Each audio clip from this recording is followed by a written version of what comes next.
اس کے اخلاقی معیار کو جانچنا ہے تو ہم آج کی دنیا میں دیکھتے ہیں کہ اس کا طریقہ زندگی کیا ہے، اور بالخصوص سماجی اور سیاسی اعتبار سے، حقوق العباد کے اعتبار سے اس کا کیا اپروچ ہے، وہ کس طرح کا برتاؤ کرتا ہے معاشرے کے اندر، بازار میں چلتے پھرتے، خرید و فروخت کرتے ہوئے، دوستوں سے ملاقات کرتے ہوئے، خلوت میں جلوت میں، کسی معاہدے کو طے کرتے ہوئے، کسی رزم گاہ کو سجاتے ہوئے، کسی اختلاف کی بات کو طے کرتے ہوئے، ان تمام امور کے اندر اور پھر درون خانہ اپنے بچوں کے ساتھ، اپنے ماں باپ کے ساتھ، اپنے بھائیوں کے ساتھ، اپنی زوجہ کے ساتھ کیا اس کا تعلق ہے، کس طرح کا اس کا بیہیویئر ہے، کس طرح کے اس کے اخلاق ہیں، ان باتوں کو سامنے رکھ کر ہم اس بات کا فیصلہ کرتے ہیں کہ کسی کے اخلاق بلند ہیں یا کمتر ہیں۔ اور اس کے ساتھ ساتھ جو بنیادی چیز اخلاقی پہلو سے تعلق رکھتی ہے وہ ہے انسان کے اندر اولو العزمی، اس کا استحکام، اس کے مقصد کو حصول کے لیے اس کی جد و جہد اور اس کی بے خوفی اور خدا کے سوا انسانوں کے سامنے نہیں جھکنے کا اس کا عزم۔ بنیادی طور پر یہ اخلاقی چیزیں ہیں جن کو ہم دیکھتے ہیں۔ اس اعتبار سے میں اپنے دیے گئے مختصر ترین وقت میں ایک ہی پہلو پر گفتگو کرتے ہوئے اپنی بات کو ختم کرنا چاہوں گا۔ بات اتنی سی ہے کہ جب نبی کریم صلی اللہ علیہ وسلم کی حیات طیبہ پر ہم نظر کرتے ہیں، مکی زندگی کا دور ہے، 13 سالہ دور کے بعد، ہجرت کے واقعات کے بعد، پہلی ہجری کے بعد سے صرف 8 سال کے عرصے کے اندر 82 جنگوں کی جو ہے اسلامی تحریک نبی کریم صلی اللہ علیہ وسلم کی قیادت میں صرف 8 سال کے قلیل عرصے کے اندر 82 جنگیں لڑی گئی، اور یہ جنگیں دنیا کی تاریخ کی بے مثال جنگیں ہیں۔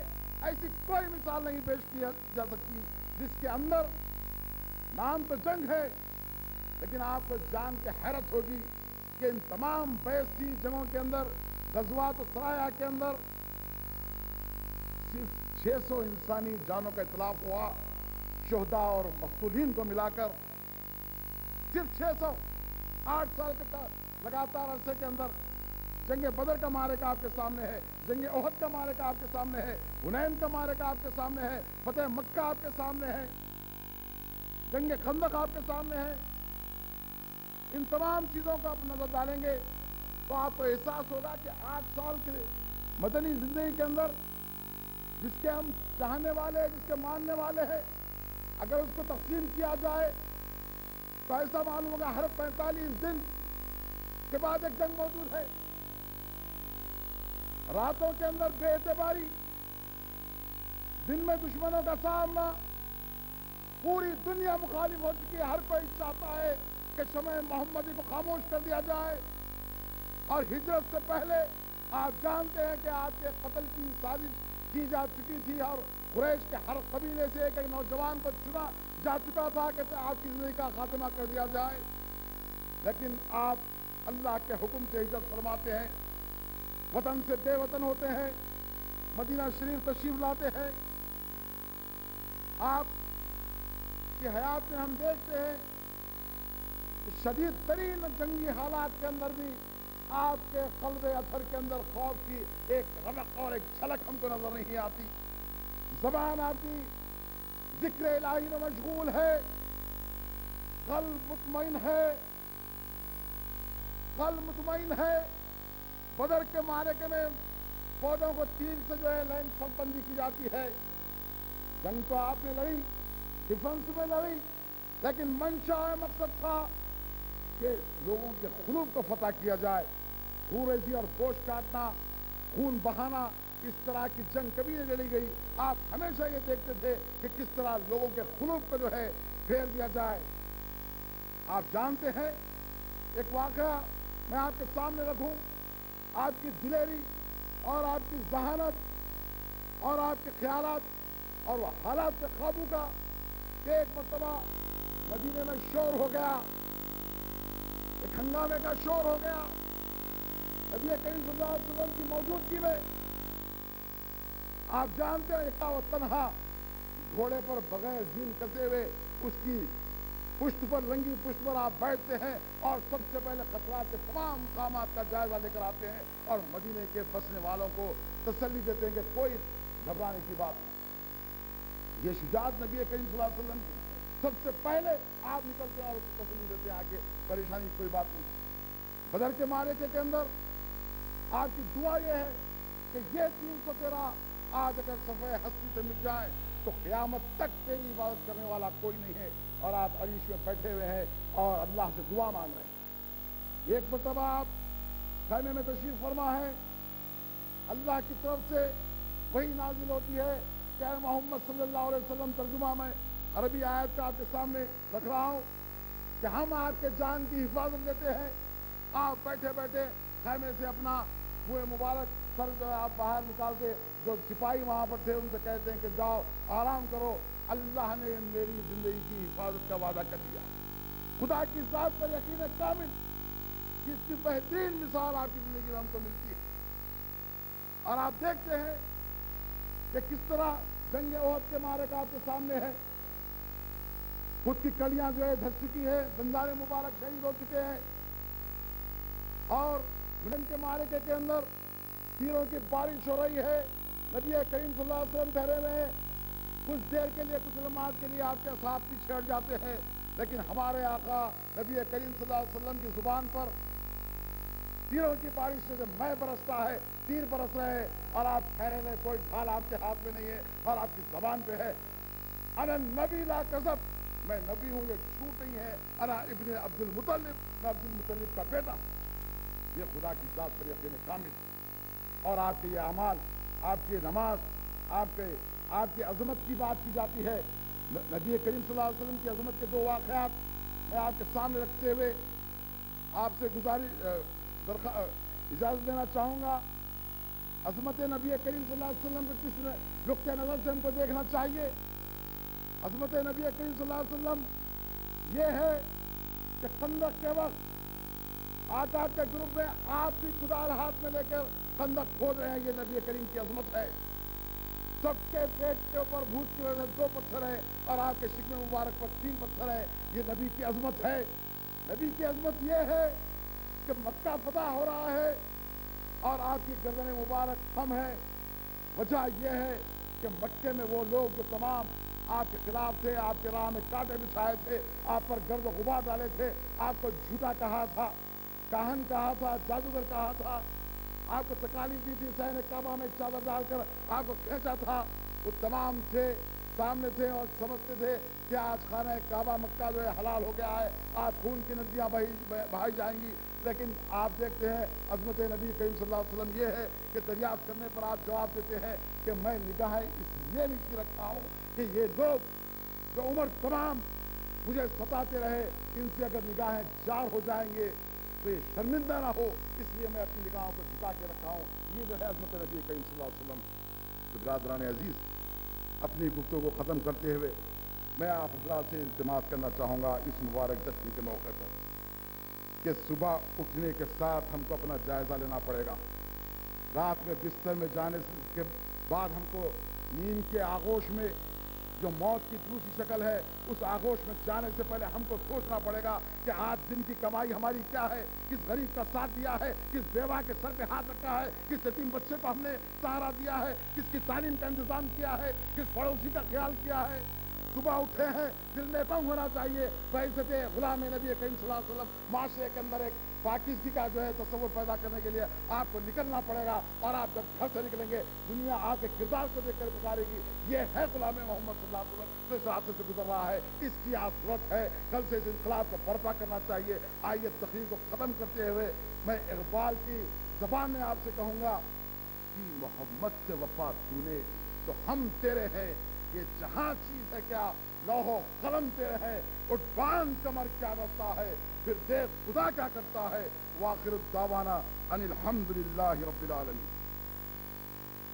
معتمد استقبالیہ جناب محمد آدم ملک ایڈوکیٹ صاحب و سینئر قائد مجلس بچاؤ تحریک آپ سے مخاطب تھے. حضرات, ڈائس پر تشریف فرما معزز مہمان اکرام میں مہمان خصوصی جناب رام داس جی اکھوالے صاحب, ممبر آف پارلیمنٹ مہاراشٹرا و صدر ریپبلکن پارٹی آف انڈیا بھی موجود ہیں, جو اپنی ایک انفرادی شہرت رکھتے ہیں. پچھڑی ہوئی طبقات کے ایک بہترین نمائندے کی حیثیت سے وہ ابھر کر آج ہندوستان کے آسمان پر چمک رہے ہیں.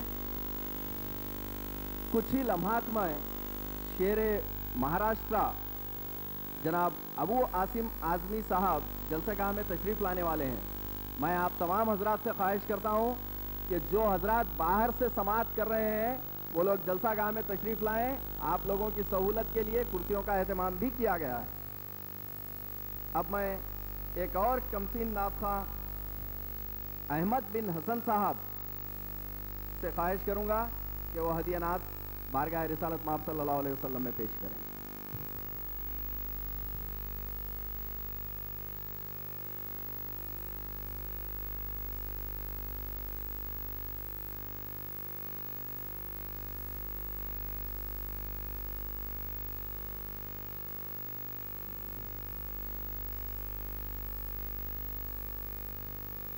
السلام علیکم. ان کی الفت نہا میرے سینے میں ہے, ان کی الفت نہا میرے سینے میں ہے, دل میں الفت ہے اور دل مدینے میں ہے, دل میں الفت ہے اور دل مدینے میں ہے. چھوڑ دو دنیا کا در اور مدینے چلو, چھوڑ دو دنیا کا در اور مدینے چلو, بے کسوں کو سہارا مدینے میں ہے, بے کسوں کو سہارا مدینے میں ہے. بے خطر جا رہے ہوں وہ مجدار ہیں, بے خطر جا رہے ہوں وہ مجدار ہیں, جو رسول خدا کے سفینے میں ہے, جو رسول خدا کے سفینے میں ہے. کالی کملی اڑا دو کہ سو جاؤں میں, کالی کملی اڑا دو کہ سو جاؤں میں, کملی والا ہمارا مدینے میں ہے, کملی والا ہمارا مدینے میں ہے. جس کے دم پر جہاں کو ملی روشنی, جس کے دم پر جہاں کو ملی روشنی, وہ ہنسی ماہ پارا مدینے میں ہے, وہ ہنسی ماہ پارا مدینے میں ہے. دیکھ کر جلوہ عرفاں یہ کہنے لگا, دیکھ کر جلوہ عرفاں یہ کہنے لگا, میں نے سمجھا کہ جنت مدینے میں ہے, میں نے سمجھا کہ جنت مدینے میں ہے. السلام علیکم.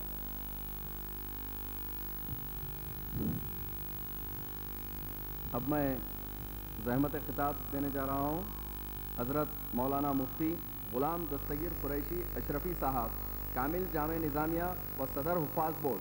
میں مولانا سے ادباً درخواست کروں گا کہ وہ ہم سب کو مخاطب کریں.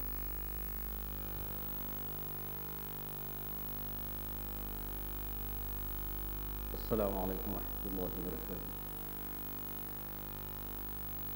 نحمده ونصلي على رسوله الكريم. اما بعد أعوذ بالله من الشيطان الرجيم بسم الله الرحمن الرحيم قل يا أيها الناس إني رسول الله إليكم جميعا صدق الله مولانا العظيم وبلغنا رسوله النبي الكريم ونحن على ذلك لمن الشاهدين والشاكرين والحمد لله رب العالمين.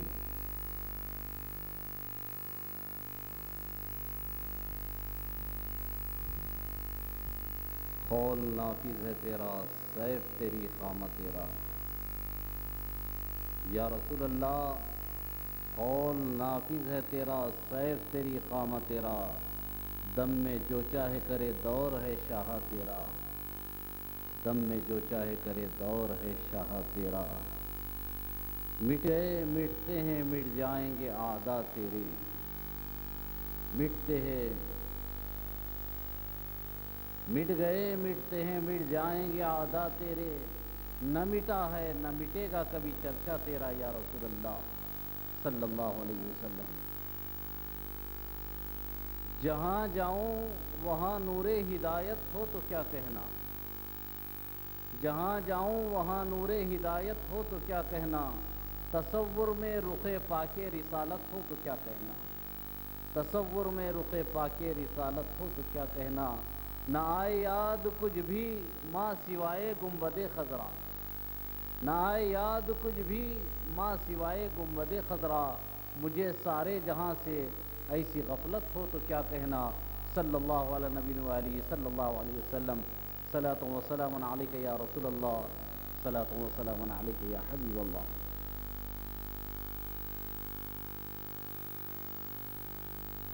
صدر محترم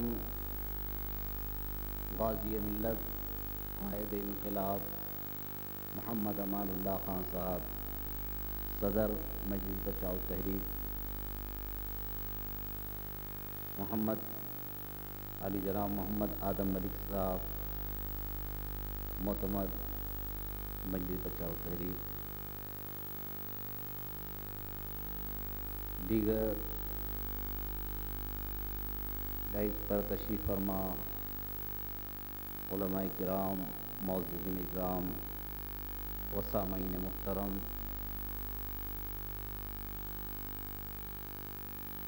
وقت اس بات کی اجازت نہیں دیتا کہ کوئی طویل تقریر ہو، لیکن کچھ کلمات آپ کے گوش گزار کرنے کی سعادت حاصل کروں. میں نے جس آیت مبارکہ کی تلاوت سے اپنے آپ کو مشرف کیا اس کا ترجمہ یوں ہے: اے میرے محبوب صلی اللہ علیہ وسلم، آپ ارشاد فرمائیے کہ میں تم سب کی جانب اللہ کا رسول بنا کر کے بھیجا گیا ہوں. تم سب کی جانب اللہ کا رسول ہوں.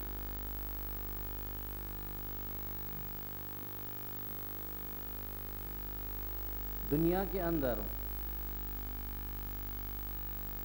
ہم اگر غور سے دیکھیں تو یہ بات واضح ہو جاتی ہے، دنیا میں جتنے بادشاہ آئے، جتنے شہنشاہ آئے،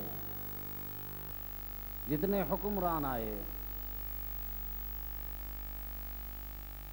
تو ہم دیکھتے ہیں کہ جتنے بادشاہ اور جتنے حکمران آئے، جب تک ان کی حکومت رہی انہوں نے اپنے دربار کے اصول بنائے، ضوابط بنائے. ان کے دربار کے اصول بھی رہے، ضوابط بھی رہے. جب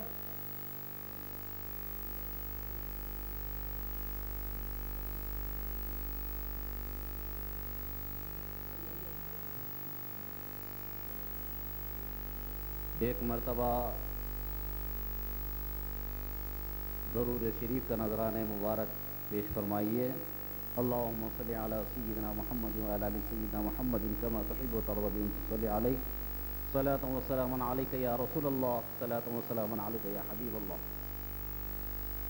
تو میں عرض کر رہا تھا دنیا میں جتنے حکمران اور جتنے بادشاہ آئے انہوں نے اپنے اپنے دربار کے اصول بنائے، ضوابط بنائے. جب تک حکمران تھا اس کے دربار کا ضابطہ بھی تھا اور ان کے اصول بھی تھے. جب حکمران ختم ہو چکا، بادشاہ ختم ہو چکا، تو اس کے اصول بھی ختم ہو چکے، اس کے ضوابط بھی ختم ہو چکے. جب تک حکومت کرتے رہے، جب تک کرسی پر رہے، اس وقت تک ان کا سکہ چلتا رہا، ان کی بات چلتی رہی. اور جب حکومت سے ہٹ گئے، ان کی بادشاہت ختم ہو گئی، تو ان کا اصول بھی ختم ہو چکا، ان کا دربار بھی ختم ہو چکا. تو ایک بات معلوم ہوئی کہ دنیا کے اندر جتنے حکمران آئے ہیں، جتنے بادشاہ آئے ہیں، ان کی حکومتوں کو اگر ہم دیکھیں تو جب تک کہ وہ قائم ہے، جب تک کہ وہ قائم رہے، ان کے اصول اور ضوابط بھی قائم رہے. اور وہ جب ختم ہو گئے تو ان کے اصول اور ضوابط بھی ختم ہو گئے.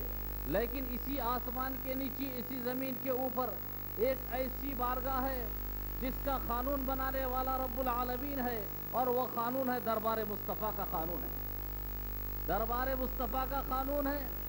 تو جب رب تبارک و تعالی کو فنا نہیں ہے تو اس قانون کو بھی فنا نہیں ہے. رب کائنات نے جتنے بادشاہ اور حکمران آئے، انہوں نے اپنے اپنے ضوابط بنائے، لیکن رب کائنات نے کہا اے میرے پیارے رسول، تمہیں اپنا ضابطہ بنانے کی ضرورت نہیں، اپنا اصول بنانے کی ضرورت نہیں، بلکہ میں اپنے ذمہ کرم لیتا ہوں تمہاری بارگاہ کے ضابطے کا، کہ تمہاری بارگاہ میں آنا ہو تو ایسا آنا، تمہاری بارگاہ میں پیش ہونا ہو تو ایسے پیش ہونا، تمہاری بارگاہ میں بات کرنا ہو تو اس انداز سے بات کرنا. تو معلوم ہوا رب کائنات نے اپنے پیارے کے لیے ایسا ضابطہ بنایا، ایسا اصول بنایا. لیکن اس کے باوجود ہم دیکھتے ہیں رب کائنات اتنا اہتمام کرنے کے باوجود بھی بعض وقت ایسا بھی ہوا حضرت عمر ابھی تک اسلام قبول نہیں کیے، اور عالم غضب میں ہیں، غصے میں ہیں، ہاتھ میں ننگی تلوار ہے اور جا رہے ہیں. راستے میں ایک صحابی رسول ملے اور انہوں نے پوچھا کہ اے عمر کہاں کا ارادہ ہے؟ تو حضرت عمر نے کہا کہ تمہارے نبی صلی اللہ علیہ وسلم جس کا تم کلمہ پڑھتے ہو، تم جس کو چاہتے ہو، اسی کو میں ختم کرنے کے لیے جا رہا ہوں. تو وہ صحابی رسول نے ارشاد فرمایا اے عمر، تم جانتے بھی ہو کہ اسلام اپنی حقانیت کی بنیاد پر، اسلام اپنی سچائی کی بنیاد پر تمہارے خاندان میں بھی پہنچ چکا ہے، تمہارے بھائی اور تمہاری بہن اور بہنوئی بھی مسلمان ہو چکے ہیں. جب یہ آواز سنی حضرت عمر نے تو ان کے کان کھڑے ہو گئے. کہا کیا میری بہن اور بہنوئی بھی مسلمان ہو چکے ہیں؟ تو کہنے والے وہ صحابی نے کہا ہاں اے عمر، تمہاری بہن اور بہنوئی بھی اسلام قبول کر چکے ہیں. تو وہاں سے حضرت عمر نکلے، اسی عالم میں، اسی جلال میں، گال ٹمٹما رہے ہیں، آنکھوں میں خون ہے اور ننگی تلوار ہے. اسی انداز سے کاشانہ نبوت تشریف لے جاتے ہیں. کاشانہ نبوت پر جانے کے بعد حضرت عمر نے دستک دی. صحابہ اکرام رضوان اللہ علیہ اجمعین تشریف فرما ہے، بڑے بڑے صحابہ اندر موجود ہیں، حضرت امیر حمزہ بھی موجود ہے. جب دروازے میں سے جھانک کر کے دیکھے تو حضرت امیر حمزہ نے کہا اور دوسرے صحابہ نے کہا کہ اگر عمر کا ارادہ اچھا ہے تو مرحبا، نہیں تو انہی کی تلوار سے ان کی گردن اڑا دی جائے. حضرات گرامی، اس کے بعد اللہ کے محبوب صلی اللہ علیہ وسلم سے صحابہ نے عرض کیا یا رسول اللہ، عمر آ چکے ہیں، ہاتھ میں ننگی تلوار ہے، گال ٹمٹما رہے ہیں، آنکھوں میں خون ہے یا رسول اللہ. تو اللہ کے محبوب صلی اللہ علیہ وسلم نے ارشاد فرمایا کہ دیکھو دروازے کو کھول دو، عمر کو اندر آنے دو، عمر کو اندر آنے دو. اس کے بعد جب حضرت عمر داخل ہوئے، حضرت عمر جب اندر تشریف لائے، اللہ کے محبوب صلی اللہ علیہ وسلم دامن عمر کو کھینچ کے ارشاد فرماتے ہیں اے عمر، کیا تمہارا وقت نہیں آیا کہ اسلام قبول کر لو؟ اتنا کہنا تھا حضرت عمر کی زبان سے یہ نکلا اشہد ان لا الہ الا اللہ واشہد ان محمدا عبدہ ورسولہ. حضرت عمر اسلام قبول کر لیے. لیکن میں آپ سے یہاں ایک بات کہنا چاہتا ہوں کہ جب تک حضرت عمر نبی کی دشمنی میں تھے، ننگی تلوار لیے ہوئے نکلے تھے، نبی کی دشمنی میں تھے، تلوار لیے نبی کی تلاش میں تھے، نبی کو ڈھونڈ رہے تھے، لیکن چہرے نبی پر جب نظر پڑی تو عمر کا زاویہ بدل گیا، عمر کی کیفیت بدل گئی اور ایمان لائے. تو آج ہم ان لوگوں سے کہنا چاہتے ہیں جو نبی کی ذات بابرکت پر حملہ کرتے ہیں، چاہے وہ اسلامی نام رکھ کر کے آئیں یا اسلامی نام سے ہٹ کر کے آئے۔ میں کھل کے آپ سے عرض کروں، جیسے کہ آپ سے یہ کہا گیا، سریندر جین نے کہا، سریندر جین بجرنگ دل کا یہ آپ سے یہ کہتا ہے کہ مسلمانوں اگر تم ہندوستان میں رہنا چاہتے ہو تو کعبے سے رشتہ توڑنا پڑے گا، محمد عربی صلی اللہ علیہ وسلم سے رشتہ توڑنا پڑے گا۔ تم سے یہ کہا جاتا ہے اگر اسلام میں رہنا ہو تو تم اپنے نام کے ساتھ داس بھی رکھو، اپنے نام کے ساتھ دوسرے نام کو بھی ملاؤ۔ تو ہم ان قوموں سے یہ کہنا چاہتے ہیں وہ کان کھول کر کے سن لے کہ مسلمان کے پاس چیز ہے، ایک ہی ہے، وہ نبی کی محبت ہے، نبی کا کلمہ ہے۔ نبی کے کلمے کو مسلمان کبھی نہیں چھوڑ سکتا، نبی کے رشتے کو کبھی نہیں چھوڑ سکتا۔ صحابہ نے یہی تو بتایا، صحابہ نے یہی تو بتایا۔ آج وہ لوگ کس خیال میں ہیں؟ آج قرآن کو جلایا جاتا ہے، بزرگان ملت اسلامیہ آج ہمارے پرامن حیدرآباد کی فضا کو تباہ کرنے کے لیے، فضا کو مقدر کرنے کے لیے ہمارے شہر میں ایک فرقہ پرست آتا ہے اور قرآن کے بارے میں نبی کے دہلی میں قرآن جلاتا ہے اور یہاں آ کر نبی آخر الزماں کی شان میں توہین کرتا ہے۔ اس کے باوجود ہماری حکومت خاموش تماشا ہی رہتی ہے۔ جب زور اور زبردستی کی جاتی ہے، بیانات دیے جاتے ہیں اس کے خلاف میں، تو کہا جاتا ہے کہ ہم دلی کو بھیجے ہیں، ہم دلی کو بھیجے ہیں۔ حضرات گرامی، کہیں چھوٹا سا واقعہ ہو جائے تو مسلمانوں کو ISI کے نام سے گرفتار فوراً کیا جاتا ہے، ہزاروں نوجوانوں کو گرفتار کیا جاتا ہے، اور ایک ایسی بڑی اقلیت جس کی بنیاد یہ ہے کہ وہ جس طرف ہو جائے اس طرف حکومت بن جاتی ہے، اور اس کے مذہب کے خلاف میں، بانی مذہب کے خلاف میں بولا جاتا ہے تو اس کو چھوڑ دی جاتی ہے۔ ایسی حکومتیں ہمارے پاس ہے۔ حضرات گرامی، بڑے شرم اور افسوس کی بات ہے کہ یہ لوگ، میں ان سے یہی مطالبہ کرتا ہوں، چاہے وہ سریندر جین رہو کہ سدرشن رہو یا کوئی اور کافر رہے، تو ہم اس سے یہی کہتے ہیں کہ تو اسلام کا مطالعہ کر، نبی رحمت صلی اللہ علیہ وسلم کی زندگی کا مطالعہ کر، تو اس وقت تجھے یہ کہنا پڑے گا کہ مجھے یہ آج سریندر جین نام اچھا نہیں رکھ رہا، میں تو عبداللہ اپنا نام رکھنا چاہتا ہوں، میں اپنا نام عبد الرحمن رکھنا چاہتا ہوں، تو خود بزبان خود کہے گا۔ تو حضرات گرامی، آج بڑا الویہ ہے کہ مسلمان ذرا سی حرکت ہو جائے تو مسلمانوں کی بستیوں میں گھس کر پولیس کھینچ کھینچ کے لے جاتی ہے، IS کے نام سے، دہشت گرد کے نام سے لے جاتی ہے۔ لیکن ایک مذہب پر پرامن شہر میں جب حملہ ہوتا ہے، مسلمانوں پر حملہ ہوتا ہے، تو کوئی پرخان حال نہیں ہے، اور آج تک یہی جواب دیا جا رہا ہے کہ ہم اس کی تلاش کر رہے ہیں۔ تو معلوم ہوا کہ ان کے ہاتھ کتنے ہیں، ان کی کیا صلاحیت ہے، ان کی حکومت کرنے کا انداز کیسا ہے۔ تو غرض کے بزرگان ملت اسلامیہ، آج نبی کریم صلی اللہ علیہ وسلم کی ذات بابرکت پر اگر کوئی حملہ کرتا ہے تو وہ یہ سوچ لے کہ ہم مسلمان ہر چیز برداشت کر سکتا ہے، مسلمان یہ برداشت کر سکتا ہے کہ اس کے کاروبار کو لوٹ لیا جائے، مسلمان یہ برداشت کرتا ہے کہ اس کو نوکریوں سے محروم کر دیا جائے، مسلمان یہ برداشت کر سکتا ہے کہ اس کے مال و اسباب لوٹ لیے جائیں، لیکن مسلمان یہ کبھی نہیں برداشت کرتا سکتا کہ نبی اور آخر الزماں صلی اللہ علیہ وسلم کی ذات بابرکت پر حملہ کرے، مسلمان کبھی برداشت نہیں کر سکتا۔ آج وہ قومیں سوچ لیں، کیا آج ان کے سامنے یہی بات ہے کہ مسلمان آج تک بہت کچھ برداشت کر چکا ہے، آج تم مسلمانوں کو ستاتے ہو یہ سمجھتے ہو، لیکن ہم یہی کہتے ہیں، تاریخ ہمیں بتاتی ہے، چنگیز اور ہلاکوں نے جب مسلمانوں پر ظلم اور زیادتی کی تو اللہ نے ایسا راستہ بنایا، اسی کا پوتا مسلمان ہوا، اور جتنی مساجد کو چنگیز اور ہلاکوں نے تباہ کیا تھا انہی مساجد کو اس کے پوتے نے تعمیر کر دیا۔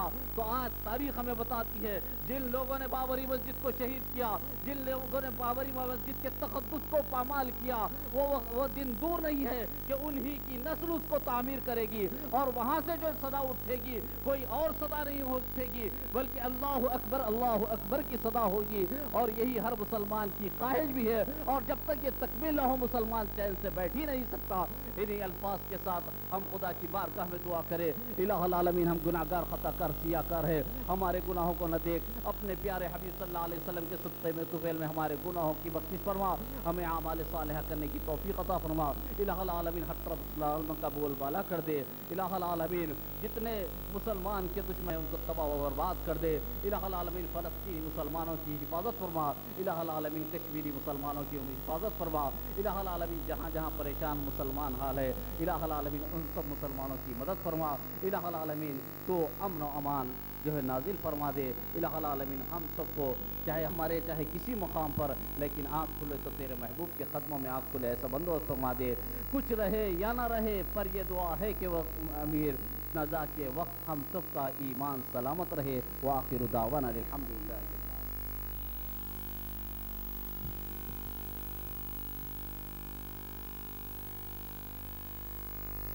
یہ تھے حضرت مولانا مفتی غلام دستگیر قریشی اشرفی صاحب، کامل جامع نظامیہ و صدر حفاظ بورڈ۔ حضرات ایک اعلان سماعت فرمائیے۔ جشن رحمت للعالمین صلی اللہ علیہ وسلم کے مبارک موقع پر آپ کے اپنے شہر سے شائع ہونے والا اردو ہفتہ وار گواہ زیر ادارت سید فاضل حسین پرویز میلاد النبی اسپیشل سپلیمنٹ شائع ہوا ہے، جس میں ہر مکتب فکری کے علماء اور اہل قلم کے زیر حاصل مضامین شائع کیے گئے ہیں۔ باب الداخلہ پر کاؤنٹر سے آپ حاصل کر سکتے ہیں۔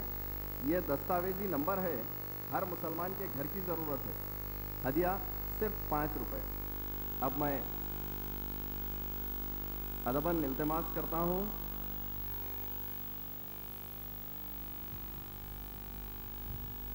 صدر مجلس استقبالیہ نواں جلسہ رحمت للعالمین صلی اللہ علیہ وسلم زیر اہتمام مجلس بچاؤ تحریک، پیر طریقت حضرت مولانا سید بدر الدین قادری الجیلانی صاحب صدر جمعیت المشائخ الہند سے کہ خطبہ استقبالیہ میں حضرت پیر طریقت مولانا سید بدر الدین شاہ قادری الجیلانی صاحب سے ادباً التماس کرتا ہوں۔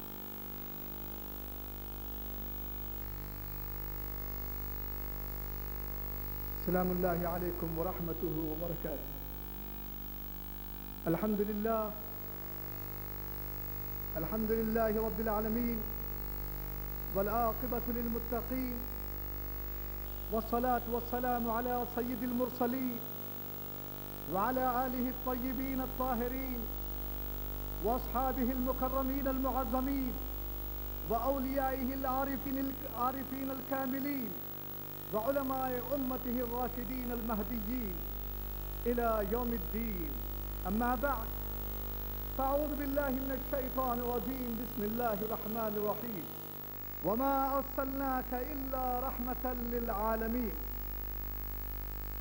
بمصطفیٰ برساں خویش راک الدین ہمو، اگر بو نہ رسیدی تمام بولہدیث، ادب گاہے زیر آسمان از عرش نازک کر، نفس گم کردہ می آید جنید و بایزید جا، نسبت خود بسگت کردم بس منفعلم، زان کے نسبت بسگے توئے تو شد بے ادبی، کی محمد سے وفاتون تو ہم تیرے ہیں، یہ جہاں چیز ہے کیا لوح و قلم تیرے ہیں۔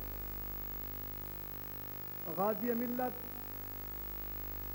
محترم الحاج محمد امان اللہ خان صاحب سلمہ اللہ، سابق ملے و صدر مجلس بچاؤ تحریک، اور اسٹیج پر جلوہ فرما علماء مشائخ، دانشوران قوم و قائدین، شعراء کرام فیضان نوری سے سرفراز ہو رہے۔ میں تحریک کی جانب سے صدر استقبالیہ کی حیثیت سے آپ تمام کی خدمت میں مبارکباد پیش کرتا ہوں اور دعا کرتا ہوں کہ توفیق ربانی کا یہ سلسلہ تا قیامت جاری رہے۔ ان جلسوں کے انعقاد اور ان کی کامیابی کا راز جناب محمد امان اللہ خان صاحب اور ان کے رفقائے کار اور وابستگان تحریک کا صدق، خلوص نیت اور رسول اکرم صلی اللہ تعالی علیہ وسلم سے عشق و محبت ہے۔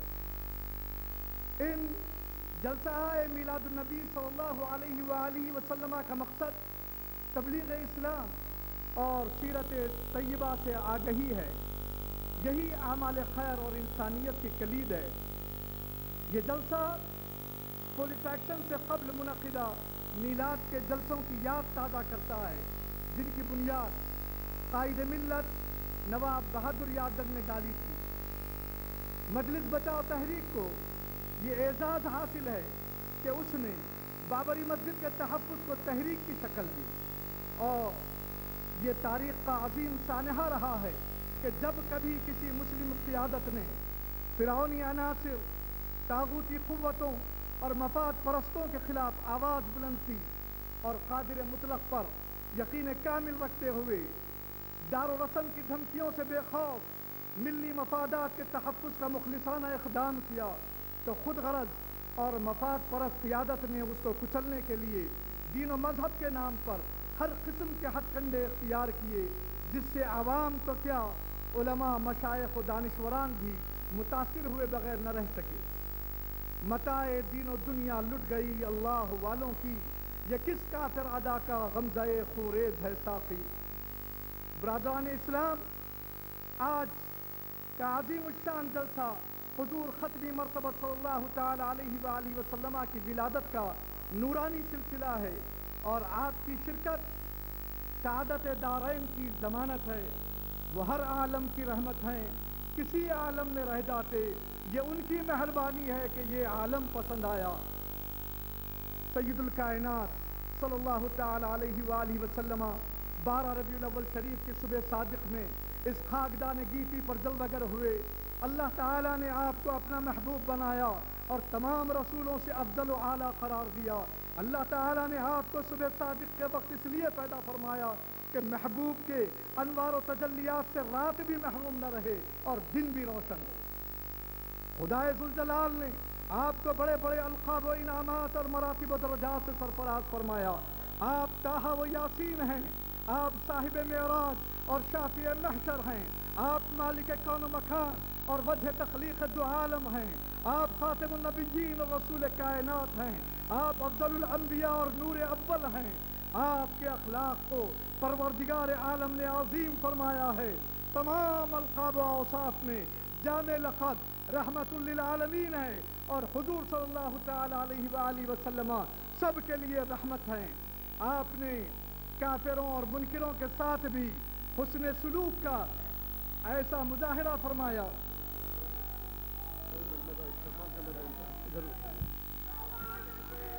ہم تہہ دل سے مشکور ممنون ہیں جناب ابو عاصم اعظمی صاحب کے، وہ بامبے سے تشریف لائے ہیں۔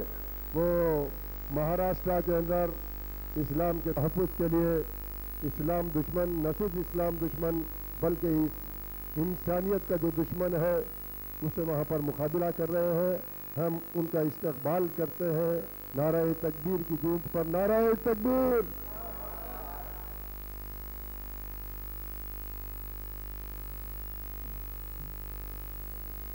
تو میں یہ عرض کر رہا تھا کہ آپ خاتم النبیین اور رسول کائنات ہیں، آپ افضل الانبیاء اور نور اول ہیں۔ آپ کے اخلاق کو پروردگار عالم نے عظیم فرمایا ہے۔ تمام القاب و اوصاف میں جامع لقب رحمت للعالمین ہے، اور حضور صلی اللہ تعالی علیہ وآلہ وسلم سب کے لیے رحمت ہیں۔ آپ نے کافروں اور منکروں کے ساتھ بھی حسن سلوک کا ایسا مظاہرہ فرمایا کہ وہ آپ کے دامن کرم سے وابستہ ہو گئے ہیں۔ اسلام نہیں پھیلا تلوار کے سائے میں، اسلام تو پھیلا ہے کردار کے سائے میں۔ کردار محمد کا کیوں کرنا اثر ہوتا، مٹی بھی مہکتی ہے گلزار کے سائے میں۔ آپ جانتے ہیں کہ کفار قریش کے ظلم و ستم اور سنگدلی کا یہ حال تھا کہ انہوں نے 3 سال تک نبی کریم صلی اللہ علیہ وسلم کو محصور و قید رکھا، اور آپ کے پاس غلے کا ایک دانہ بھی پہنچنے کے روادار نہ تھے۔ پھر ایک وقت ایسا آیا کہ مکہ مکرمہ میں ایسا قحط پڑا کہ لوگ ہڈی اور مردار کھانے لگے۔ ابو سفیان حضرت صلی اللہ تعالی علیہ وسلم کی خدمت میں حاضر ہو کر عرض کرتا ہے، یا محمد، تمہاری قوم ہلاک ہو رہی ہے، خدا سے دعا کیجئے کہ یہ مصیبت دور ہو۔ آپ اندازہ کیجئے دشمن رسول ہے لیکن طلب لے کے حاضر ہوا ہے، سائل بن کے حاضر ہوا ہے، آپ فوراً دعا کے لیے ہاتھ اٹھا دیے اور اللہ تبارک و تعالیٰ نے قریش کو اس مصیبت سے نجات دی۔ وہ بھی واقعہ آپ بہتر طریقے سے جانتے ہیں کہ جب قریش نے آپ کو جھٹلایا اور حد سے زیادہ آپ کو ایذائیں پہنچائیں تو جبریل امین حضور کی خدمت میں حاضر ہوتے ہیں، عرض کرتے ہیں کہ اللہ تبارک و تعالیٰ نے اس فرشتے کو جو پہاڑوں پر مقرر ہے اور تمام پہاڑ جس کے قبضہ و تصرف میں ہیں، حکم فرمایا ہے کہ جو کچھ محمد فرمائے صلی اللہ علیہ وسلم ان کا حکم بجا لاؤ۔ چنانچہ پہاڑوں کے فرشتے نے عرض کیا کہ یا محمد حکم فرمائیے، آپ کیا چاہتے ہیں؟ اگر آپ چاہیں تو اقبسین نامی دونوں پہاڑوں کو ان پر زیر و زبر کر دوں۔ اقبسین نامی مکہ مکرمہ میں دو پہاڑیاں ہیں جن کے درمیان آبادی ہے۔ حضور نے فرمایا نہیں، یہ میں نہیں چاہتا کہ وہ ہلاک ہوں، یہ کفار نیست و نابود ہو جائیں۔ میں تو امید رکھتا ہوں کہ اللہ تبارک و تعالیٰ ان کی پشتوں میں سے ایسے لوگ نکالے گا جو خدا کی عبادت کریں گے اور اس کا شریک نہ گردانیں گے۔ جان و مال و عزت کے دشمنوں کے ساتھ رحمت عالم صلی اللہ تعالیٰ علیہ وسلم کا یہ برتاؤ رہا۔ حضور صلی اللہ تعالیٰ علیہ وسلم نے فرمایا کہ میں وہ رحمت ہوں جو اللہ تبارک و تعالیٰ نے اپنے مخلوق کو بطور تحفہ عطا فرمائی۔ ایک مرتبہ کفار کے لیے جب دعا کرنے کی التجا کی گئی تو حضور صلی اللہ تعالیٰ علیہ وآلہ وسلم نے فرمایا اللہ تعالیٰ نے مجھے عذاب بنا کر نہیں بھیجا بلکہ سراپا رحمت بنا کر مبعوث فرمایا ہے۔ علامہ سید محمود آلوسی بغدادی صاحب تفسیر روح المعانی فرماتے ہیں کہ حضور نبی کریم صلی اللہ تعالیٰ علیہ وسلم کا تمام کائنات کے لیے رحمت ہونا اس اعتبار سے ہے کہ عالم امکان کی ہر چیز کو حسب استعداد و صلاحیت جو فیض الہی ملتا ہے وہ حضور نبی کریم ہی کے واسطے سے ملتا ہے، اسی لیے حضور کا نور تمام مخلوقات سے پہلے پیدا فرمایا گیا۔ حدیث شریف میں ہے کہ اے جابر سب سے پہلے اللہ تعالیٰ نے تیرے نبی کے نور کو پیدا فرمایا، اور دوسری حدیث پاک میں ہے کہ اللہ تبارک و تعالیٰ دینے والا ہے اور میں اس کی رحمت کے خزانوں کو بانٹنے والا ہوں۔ اور صوفیاء کرام قدست اسرارہم نے اس ضمن میں جو اسرار و معارف بیان کیے ہیں وہ اس سے بلند ہیں۔ وہ دانائے سبل مولائے کل ختم الرسل جس نے غبار راہ کو بخشا فروغ وادی سینا، نگاہ مشق و مستی میں وہی اول وہی آخر، وہی قرآن وہی فرقان وہی یاسین وہی طٰہٰ۔ رحمت عالم صلی اللہ علیہ وسلم نے کفر و شرک میں ڈوبی ہوئی دنیا کو پھر نور توحید سے جگمگا دیا، بندے کا تعلق اپنے رب سے جوڑ دیا۔ جس دن حضرت صلی اللہ تعالیٰ علیہ وسلم کو ہجرت کا حکم دیا گیا، دوپہر کا وقت تھا، سخت گرمی تھی اور مکے کے تمام باشندے محو استراحت تھے۔ اس موقع پر محبوب رب العالمین کے دل میں یہ تمنا جاگ اٹھی کہ شاید آج مکی زندگی کا آخری دن ہے، چل کر کعبے کے اندر 2 رکعت نماز ادا کر لوں تو دل کو تسکین ہو جائے گی۔ چنانچہ روخلق کائنات صلی اللہ تعالیٰ علیہ وسلم حرم شریف تشریف لے گئے۔ کیا دیکھتے ہیں کہ کعبہ مقفل ہے اور اس کی چابی عتبہ بن شیبہ کے پاس تھی۔ سرکار صلی اللہ تعالیٰ علیہ وآلہ وسلم عتبہ کے گھر چل پڑے جو حرم سے کچھ دوری پر تھا۔ سرکار نبی پاک علیہ الصلوۃ والتسلیم نے عتبہ کو آواز دی، خود عتبہ باہر آیا اور آپ کو دروازے پر دیکھ کر حیران ہو گیا۔ آپ نے اپنا مدعا بیان کیا، آپ کا مطالبہ سن کر عتبہ غضبناک ہوا اور جی بھر کر برا بھلا کہا اور چابی دینے سے انکار کر دیا۔ سرکار دو عالم صلی اللہ تعالیٰ علیہ وسلم کی آنکھوں سے آنسو رواں ہو گئے۔ آپ نے فرمایا اے عتبہ ذرا اس وقت کو یاد کرو جبکہ کعبے کی چابی میرے ہاتھ میں ہوگی اور تم ایک مجرم غلام کی طرح میرے روبرو کھڑے ہوگے۔ اور پھر آپ مایوسی کے ساتھ وہاں سے واپس ہوئے۔ حرم کے باہر دیوار کے سائے میں 2 رکعت نماز ادا کر کے گھر واپس تشریف لے آئے۔ محترم سامعین، یہ بات آئی گئی ہو گئی، واقع ہجرت کو ہوئے صرف 8 سال کی مدت گزری کہ رحمت عالم صلی اللہ تعالیٰ علیہ وسلم 10,000 کا جری رکھ کر لے کر مکہ مکرمہ کو فتح کرنے کے لیے تشریف لے چلے۔ مکے والوں نے ہتھیار ڈال دیے۔ پیغمبر صلی اللہ تعالیٰ علیہ وسلم کے مکے میں داخلے کی شان دیکھیے، اور آپ کے رحمت بے کرم اور کردار عالیہ کا جائزہ لیتے چلیے۔ سرکار صلی اللہ تعالی علیہ وآلہ وسلم اعلان فرماتے ہیں بوڑھوں، بچوں اور عورتوں کو امان ہے، جو ہتھیار ڈال دے اسے بھی امان، جو خود اپنے گھر میں گھس جائے اسے بھی امان، جو کوئی ابو سفیان کے گھر میں چلے جائے اسے بھی امان، اور جو حرام میں پناہ لے لے حرم مکی میں تو اسے بھی امان ہے۔ سبحان اللہ، آپ کی رحمت کے قربان جائیے۔ پھر جب مکے والے گرفتار ہو کر آپ کی خدمت میں پیش ہوئے تو سامعین اعظام، یہی وہ مکے والے تھے جنہوں نے آپ پر پتھر برسائے تھے، ہر طرح ستایا تھا، مگر آپ نے لا تثریب علیکم اليوم کا اعلان فرما کر سب کو معاف کر دیا۔ آپ نے حکم فرمایا کہ عتبہ کو کعبے کی کنجی کے ساتھ گرفتار کر کے میرے سامنے پیش کیا جائے۔ عتبہ گرفتار ہوا، حضور نبی پاک علیہ الصلوۃ والتسلیم کی خدمت میں پیش کیا گیا۔ حضور صلی اللہ تعالی علیہ وآلہ وسلم نے کعبے کی کنجی اس کے پاس سے اپنے قبضے میں لے لی۔ عتبہ کی یہ حالت تھی کہ مارے خوف کے تھرا رہا تھا، پشیمانی سے گردن جھکی ہوئی تھی۔ سرکار نبی کریم علیہ الصلوۃ والتسلیم نے ارشاد فرمایا عتبہ اس وقت کو یاد کرو جب کہ میں نے پیشین گوئی کی تھی اور تم نے مجھے جھڑک دیا تھا، مگر اے عتبہ ہم تمہارے ساتھ آج محبت و مربت کا، شفقت و ہمدردی کا سلوک کرتے ہیں، آؤ ہم تمہیں اپنا بنا لیتے ہیں، سینے سے لگا لیتے ہیں اور تمہارے ظلم کو معاف کرتے ہیں۔ حضرت صلی اللہ تعالی علیہ وآلہ وسلم کا یہ رویہ دیکھ کر عتبہ متاثر ہوئے بغیر نہ رہ سکا، فوراً کلمہ پڑھ کر حلقہ بگوش اسلام ہو گیا اور اسلام سے سرشار ہو کر مجلس رسول سے نکلے۔ ابھی تھوڑی دور بھی نہ گئے تھے کہ سرکار علیہ الصلوۃ والسلام نے پھر آپ کو بلایا۔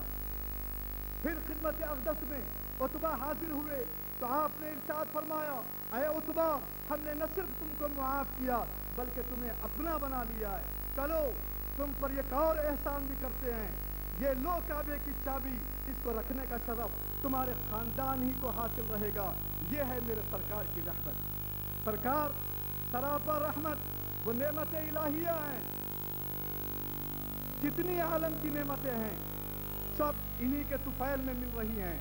زندگی کی نعمت ملی تو انہی کے طفیل ملی۔ اللہ تبارک و تعالیٰ نے جب آدم کو فرمایا کہ اگر محمد کو پیدا نہ کرنا ہوتا تو تمہیں بھی پیدا نہ کرتا، اگر آدم کو پیدا نہ کرتا تو ہم اور آپ کہاں سے آ جاتے؟ ہمارا وجود اور زندگی نبی کریم صلی اللہ تعالی علیہ وسلم کے طفیل سے ہے۔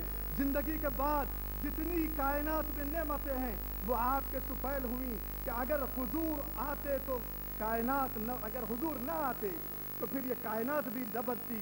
کھانا پینا اور جو بھی دنیاوی نعمتیں آج ہم کو مل رہی ہیں وہ حضور آقا و مولا صلی اللہ تعالی علیہ وسلم کے طفیل سے مل رہی ہیں، اور آخرت میں بھی جو نعمتیں ملیں گی وہ ایمان کی وجہ سے ملیں گی، اور ایمان حضور نبی پاک علیہ الصلوۃ والتسلیم کے صدقے میں ملا ہے۔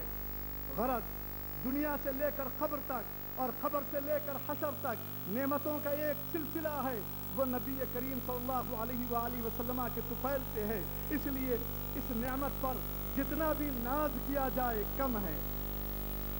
حدیث شفاعت عظمیٰ اور مخلوق کا تمام انبیاء کرام کے پاس جانا اور ان تمام کا اعتراف کرنا کہ شفاعت عظمیٰ ہماری شان نہیں، اذهبوا الی غیری، تم میرے سوا جو اور نبی ہیں ان کے پاس جاؤ، اور پھر محمد عربی صلی اللہ تعالی علیہ وسلم کی بارگاہ میں آنا، اس بات کی صریح دلیل ہے کہ آپ تمام انبیاء کرام سے افضل اور تمام خلائق کے سردار ہیں۔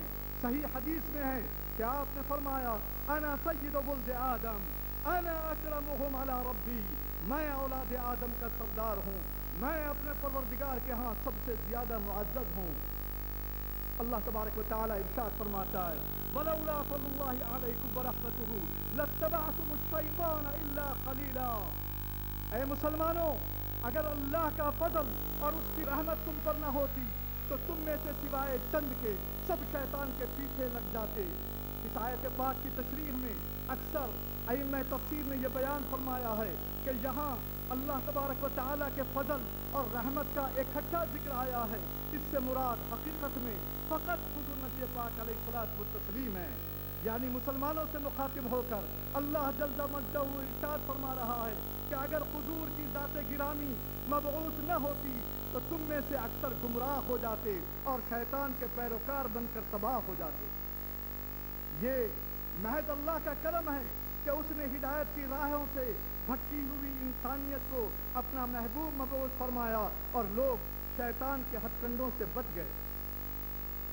آپ کی رحمت سے ایک یہ ہے کہ آپ نے اپنی امت کو کہیں بھی فراموش نہیں فرمایا۔ مکہ معظمہ میں تھے تو بھی امت یاد تھی، مدینہ طیبہ تشریف لے گئے تو بھی امت کو نہ بھلایا، مسجد اقصی میں پہنچے تو بھی امت یاد تھی، عرش کی چوٹی سے گزر کر قاب قوسین او ادنیٰ کے بلند اور عرفہ مقام پر بھی امت کو یاد فرمایا۔ اللہ تبارک و تعالیٰ کے تحائف و درود و سلام سننے کے بعد امت کے بارے میں عرض کی السلام علینا وعلی عباد اللہ الصالحین، جمع کا صیغہ استعمال فرمایا۔ السلام علیہ نہیں فرمایا بلکہ فرمایا السلام علینا وعلی عباد اللہ الصالحین، یعنی اپنے ساتھ ہم گناہگار غلاموں کو بھی شامل فرما لیا۔ پھر کل قیامت میں مقام محمود جیسے اعلیٰ و بالا مقام پر بھی دامن شفاعت پھیلا کر امتی امتی کا نعرہ لگائیں گے۔ سرکار کا دنیا میں رحمت ہونے کا مطلب ظاہر ہے کہ آپ کا دین غیر منسوخ ہے، اور سرکار کے آخرت میں رحمت ہونے کا مطلب یہ ہے کہ آپ کی شفاعت کا ہر بندہ محتاج ہوگا، یہاں تک کہ حضرت ابراہیم بھی آپ کی رحمت کے طالب ہوں گے۔ برادران اسلام، آج اسلام پر یہ الزام لگایا جاتا ہے کہ اسلام نے ظلم و تشدد اور دہشت کی تعلیم دی ہے، حالانکہ اسلام کی حقیقت سلامتی اور ایمان کا مادہ امن ہے، جو اس بات کی دلیل ہے کہ اسلام نے ہر مسلمان کو اس کا سپاہی اور سلامتی کا ترجمان بنایا ہے۔ تو امن کا سپاہی مسلمان کو بنایا گیا، سلامتی کا ترجمان مسلمان کو بنایا گیا۔ آج چند کلمہ گو مسلمانوں کے کردار کو دیکھ کر اسلام کو متشدد قرار دیا جا رہا ہے، حالانکہ اسلام ادائے مصطفیٰ صلی اللہ تعالیٰ علیہ وآلہ وسلم اور کردار مصطفیٰ صلی اللہ تعالیٰ علیہ وسلم کا نام ہے۔ آقا دو جہاں کی سیرت و سنت سے یہ حقیقت آشکار ہے کہ اسلام نے بلا تفریق و مذہب و ملت اور بلا تفریق عرب و عجم اور ذات پات ساری انسانیت کے احترام کو لازم قرار دیا ہے۔ اسلام نے انتقام اور بے گناہ انسانوں کے قتل کو سنگین جرم قرار دیا ہے۔ آپ کے عدل و انصاف کا عالم یہ ہے کہ بارگاہ رسالت میں ایک یہودی اور ایک مسلمان انصاف کے لیے حاضر ہوئے۔ حضور علیہ الصلوۃ والسلام نے انصاف کے تقاضوں کے پیش نظر یہودی کے حق میں فیصلہ دے دیا۔ مسلمان ہے لیکن نبی پاک کے فیصلے سے خوش نہیں، حضرت عمر فاروق کی بارگاہ میں انصاف کے لیے حاضر ہوتا ہے۔ حضرت فاروق اعظم رضی اللہ تعالی عنہ آپ ننگی تلوار نکالتے ہیں اور فضا میں لہرا کر منافق مسلمان کے سر کو جسم سے الگ کر دیا اور فرمایا کہ جو نبی رحمت کے فیصلے کو نہ مانے اس کی یہی سزا ہے کہ اس کا سر قلم کر دیا جائے۔ ہمارے حضور صلی اللہ علیہ وسلم جو رحمت عالم بن کر تشریف لائے ہیں، آپ کی تعلیم بھی تعلیم رحمت ہے۔ آپ نے اللہ کی مخلوق پر رحم فرمانے کی تاکید فرمائی اور فرمایا لا یرحم اللہ من لا یرحم الناس، جو لوگوں پر رحم نہیں کرتا اللہ اس پر رحم نہ کرے گا۔ اسلام کے دامن میں سارے ادیان کی ساری خصوصیات بدرجہ اتم موجود ہیں، اور یہ خاص امتیاز اسلام کو حاصل ہے کہ مساوات اور وحدت انسانی کا زبردست علمبردار ہے۔ سب انسانوں کو ایک رب کے رشتہ الفت سے جوڑ دیتا ہے اور سب کو ایک صف میں کھڑا کر دیتا ہے۔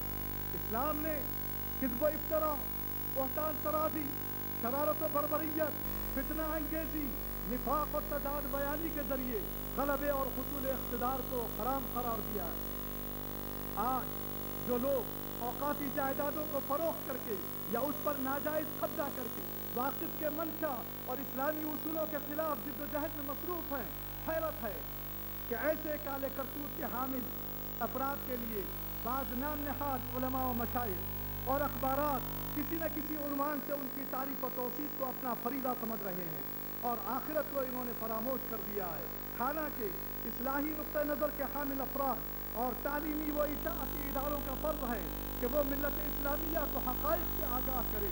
حضور روح فدا صلی اللہ تعالی علیہ وآلہ وسلم، صحابہ کرام رضوان اللہ تعالی علیہم اجمعین اور سلف صالحین رحمہم اللہ نے ناجائز اور ملت کے لیے نقصان دہ امور میں نہ کسی سے معاہدہ کیا اور نہ ہی نرم پالیسی اور مداہنت کو اختیار کیا، بلکہ ببانگ دہل ایسے افراد کی تردید و تذلیل کی۔ اسلام نے دنیا کی تمام قوموں اور مذاہب کے احترام کا حکم دیا، بین الاقوامی مسائل میں ظلم و تشدد اور شرارت و بربریت کے تمام دروازوں کو بند کر دیا۔ محترم سامعین، سرکار بے کس پناہ صلی اللہ تعالی علیہ وآلہ وسلم نے مسلمانوں کو اسلام پر استقامت کا شعور عطا فرمایا اور صحابہ کرام نے اپنے بے مثال کردار کے ذریعے اس کا ثبوت پیش کیا۔ تاریخ شاہد ہے کہ مسلمانوں کے خلاف بے شمار سازشیں کی گئیں، ان کی راہ میں کانٹے بچھائے گئے، قسم قسم کی تکلیفیں دی گئیں، مگر ان کے توکل و اعتماد و یقین نے ان کے پائے استقامت میں جنبش بھی نہ ہونے دی۔ میں جلسہ رحمت للعالمین میں موجود تمام حاضرین، خصوصاً علماء و مشائخ و قائدین اور بیرونی مہمان مقررین کا شکر گزار ہوں کہ اپنی مصروفیات کے باوجود اس جلسے میں شرکت کی۔ میں بارگاہ رب العالمین میں دعا گو ہوں کہ بیت المقدس کو اسرائیل کے جبر و استبداد سے محفوظ رکھے اور مسلمانوں کے اوقات، عبادت گاہوں، خانقاہوں، خصوصاً بابری مسجد کی حفاظت فرمائے۔ اللہ تبارک و تعالیٰ اپنے حبیب پاک صلی اللہ تعالیٰ علیہ وآلہ وسلم کے صدقے میں اسلام کو غلبہ عطا فرمائے اور حق و صداقت کے لیے قربانی دینے والے مسلمانوں کو دونوں جہان میں سرفرازی عطا فرمائے۔ وما علینا الا البلاغ۔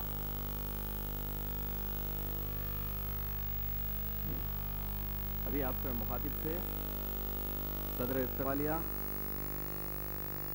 پیر طریقت حضرت مولانا سید شاہ بدر الدین قادری الجیلانی صاحب، صدر جمعیت المشائخ الہند۔ حضرات،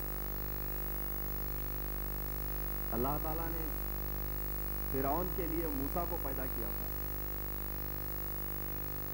اور آج جیسے کہ تمام لوگ واقف ہیں، بال ٹھاکرے صاحب، بال ٹھاکرے کے لیے مشہور ہے یہ بات کہ ابو عاصم صاحب اعظمی آج لڑ رہے ہیں۔ شیر بمبئی جناب ابو عاصم اعظمی صاحب، صدر سماجوادی پارٹی مہاراشٹرا، اس وقت دائش پر تشریف فرما ہیں۔ حضرت مولانا مفتی ایوب خان صاحب، پرنسپل جامع نعیمیہ مراد آباد، کچھ ہی لمحوں میں جلوہ افروز ہوں گے۔ اور جیسے کہ اعلان کیا جا چکا ہے، عالمی شہرت یافتہ شعراء اکرام جن کا آپ لوگوں کو بے چینی سے انتظار ہوگا، جناب راحت اندوری